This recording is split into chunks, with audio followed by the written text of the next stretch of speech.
Good morning, my dear girls, and a warm welcome in today's history class.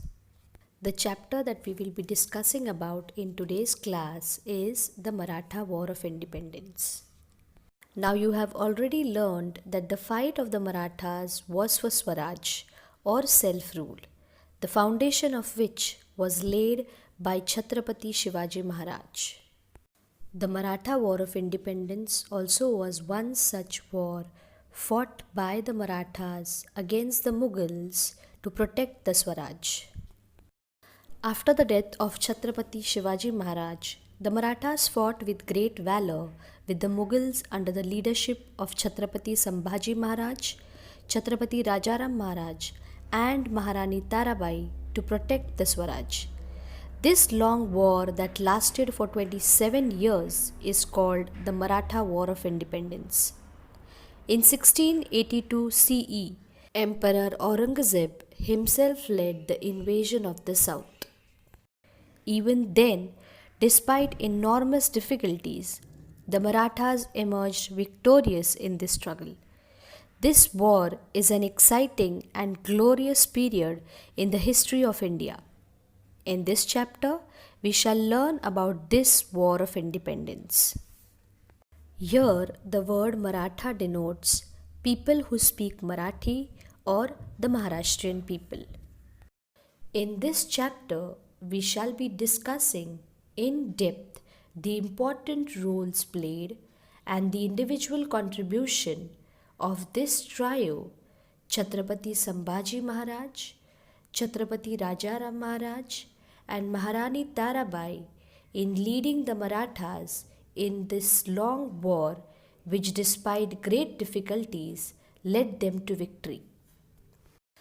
Chhatrapati Sambhaji Maharaj. Sambhaji Maharaj was the eldest son of Chhatrapati Shivaji Maharaj. He was born on 14th May 1657 on the Porbandar fort. After Shivaji Maharaj, he became the Chhatrapati. At this time, the Marathas were battling against the Mughals. During the same period, Emperor Aurangzeb's son, Shahzada Akbar, rebelled against his father. The emperor crushed his rebellion. Then Akbar came to the Deccan to take shelter with Sambhaji Maharaj. Then the emperor himself descended on the south in 1682 CE to vanquish Akbar. He had with him a huge army and a powerful artillery. He asked the Siddhi of Janjira to undertake an expedition against the Marathas. He also won over the Portuguese to his side. Consequently, Sambhaji Maharaj had to face many adversaries at one and the same time. The reign of Sambhaji Maharaj marks the first chapter of the Maratha War of Independence after Shivaji Maharaj. Shivaji Maharaj had given him excellent education in civil administration and military campaigns. Sambhaji Maharaj had begun to take interest in the administration of the state and command of the army from the age of 14 years. While he was still a prince, he had led attacks on many territories of the Mughals and the Adil Shah. The French traveller Abbé Carré says about his battle skills, "Even though the prince is young, he is courageous and brave like his father was famous for." When Sambhaji Maharaj became Chhatrapati, the war with the Mughals had become fiercer. Aurangzeb wanted to occupy regions from Kabul to Kanyakumari and create a grand unified Mughal empire. His dream was to destroy the Maratha state completely using his military and financial expertise. But Sambhaji Maharaj shattered his dreams with his bravery and military skills. Troops of the Maratha army attacked many of the Mughal territories. Though the emperor's generals tried very hard for a long time, they couldn't win the Maratha fort of Ramsej near Nasik. Thus, Sambhaji Maharaj's valor brought Aurangzeb to his knees. Once he removed his turban in frustration and threw it on the floor. He made a vow that until he had vanquished Sambhaji, he would not wear his turban. Sambhaji Maharaj had rendered Aurangzeb helpless to this extent. There was this one time when Aurangzeb, thinking that once the Maratha forts were captured, their rule too would come to an end, had put a siege around Ramsej fort near Nasik. Now Aurangzeb's army was huge. The Maratha army was small, but they fought with perseverance. The siege continued for next 5 years. This bravery of a handful of Maratha soldiers was unparalleled. This resistance offered by the Marathas made Aurangzeb realize the difficulty of fighting with them. Now the Siddhi of Janjira used to harass people in the Maratha territory. He used to raid, burn and loot the Maratha territory and commit atrocities. Sabhasada has described him as a rat in the house. Sabhasada is a biography of Shivaji Maharaj written in Marathi language by Krishnaji Anant Sabhasad. Sambhaji Maharaj started a campaign against him in 1682 CE. His army laid a siege to Siddhi's Danda Rajpuri fort, popularly known as the Fort of Janjira. They battered the fort of Janjira with the artillery. But at the same time, the Mughal army invaded Swaraj. Sambhaji Maharaj had to abandon the Janjira campaign and turn back.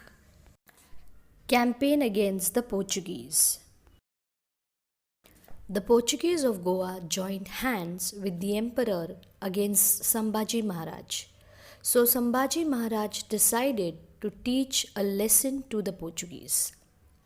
He attacked the Revdanda fort of the Portuguese in 1683 CE. To counter this, the Portuguese laid a siege on the Fonda fort of the Marathas on the Goa border. The Marathas broke through the siege and attacked Goa. In this battle, Yesaji Kank showed great valor. The Portuguese governor got wounded and retreated. The Portuguese were in deep trouble. At this time, Sambhaji Maharaj got the news that the Mughals had attacked South Konkan. Therefore, he had to abandon the winning campaign of Goa and return to fight with the Mughals. When Aurangzeb didn't succeed in his campaign against the Marathas, he turned his attention towards the Adil Shahi and Qutub Shahi kingdoms and conquered them. With the wealth and army of the Adil Shahi and Qutub Shahi kingdoms, the Mughal position strengthened. Aurangzeb then concentrated all his might on defeating the Marathas. He attacked their territory from all sides. The Maratha army general Hambirrao Mohite got killed during an encounter with the Mughal army. Due to this blow, the military strength of Sambhaji Maharaj was weakened. Administration of Sambhaji Maharaj. Even though Sambhaji Maharaj was busy fighting on various battle fronts, he did not ignore his administrative responsibilities. He continued the prompt justice and revenue system, which was a characteristic of Chhatrapati Shivaji Maharaj's era. He severely punished the landlords who harassed common people and who rebelled against the Swaraj. He gave administrative powers to Maharani Yesubai. He gave her her own stamp. He continued the legacy of Shivaji Maharaj's welfare policies. Sambhaji Maharaj knew Sanskrit and many other languages well. He studied many ancient books on polity and wrote their gist in a book called Buddh Bhushanam. Buddh Bhushanam was composed by Sambhaji Maharaj in the Sanskrit language. The second chapter of this book discusses polity. It includes information about the virtues of a king, prime minister, princes, and their education and functions. The advisors to the king, forts, and the goods and materials needed on a fort, the army, the duties of a king, espionage, etc. Mukarrab Khan was in charge of the Kolhapur province. When Sambhaji Maharaj was at Sangameshwar in Konkan, Mukarrab Khan raided the place and captured Sambhaji Maharaj.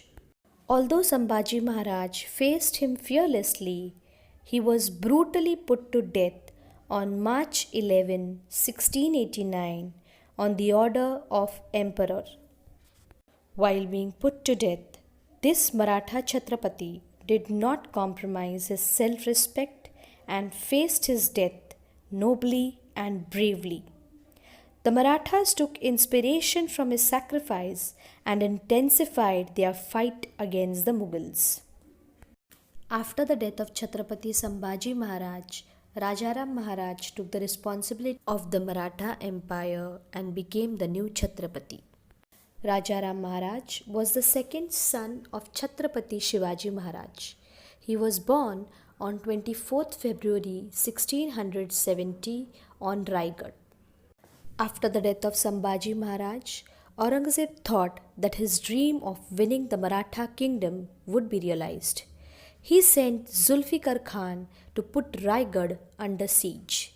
That time, Rajaram Maharaj and his wife Maharani Tarabai and Sambhaji Maharaj's wife Maharani Yeshubai and his son Shahu were on Raigad. It was risky for all the members of the royal family to stay at one place. Maharani Yeshubai tackled this unprecedented calamity very bravely. Determined that she would not surrender to the Mughals under any conditions, she took many important political decisions on Raigad. It was decided that Rajaram Maharaj should escape from Raigad and if necessary go to a far-off place like Jinji. It was decided that the fight to defend Raigad would continue under the leadership of Maharani Yeshubai. Maharani Yeshubai chose to make Rajaram Maharaj and not her own son the Chhatrapati. Her decision is a shining example of her love for Swaraj and her extreme selflessness. She kept the Maratha Chhatrapati secure without regard for her own life or that of her son. We'll stop our today's discussion here and continue discussing the topic in the next period further again. Hope this video was informative. Thank you for being attentive. God bless you all.